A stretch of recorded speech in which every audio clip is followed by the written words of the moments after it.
আসসালামু আলাইকুম সবাইকে। মোহাম্মদ ফাহাদ হোসেন। সবাই জানেন আমি আজকে ডে 3 মানে আজকে কথা বলার সাবজেক্ট হলো ক্যামেরার সামনে কীভাবে কথা বলতে হয়, মানে অনুভূতিটা কীরকম লাগে। তো আমার আজকে আমার ডে 3। আমি এখনও মানে ১ম দিকে যেরকম ছিলাম এখনও এরকমই আশা করি, মানে বেশি একটা ইমপ্রুভ হয় নাই। আস্তে, আস্তে হবে আরকি।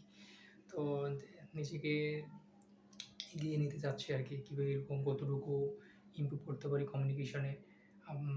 আপনারাও চেষ্টা করতে পারেন যদি কেউ চান যে আমি কমিউনিকেশনে কীরকম কথা বলতে পারি কিনা ক্যামেরার সামনে। ক্যামেরার সামনে কথা বলার সবচেয়ে হলো মানে ক্যামেরার সামনে কথা বলা মানে মনে হয় যে নিজে, নিজেই কথা বলতেছি। কেউ সামনে নেই, একা। তো আস্তে, আস্তে মনে হয় হয়ে যাবে। দেখি আমার মাত্র আজকে ডে 3 এখনও তো আগাইনি। দেখি কতটুকু।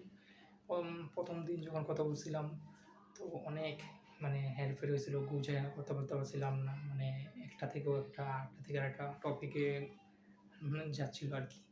তো দেখি এখন আজকে ডে 3 নিজেকে ইমপ্রুভ করতেছি। আশা করি আপনারা আমার পাশে থাকবেন এবং চাইলে আপনারা চেষ্টা করতে পারেন এই কমিউনিকেশন স্কিলটা ক্যামেরার সামনে কীভাবে কথা বলতে হয় আরকি।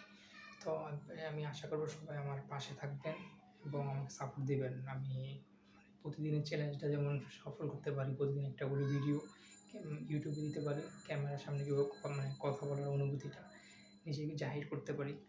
তো সবাই আমাকে জন্য দোয়া করবেন এবং সাপোর্ট করবেন আশা করি। Bye bye, tata.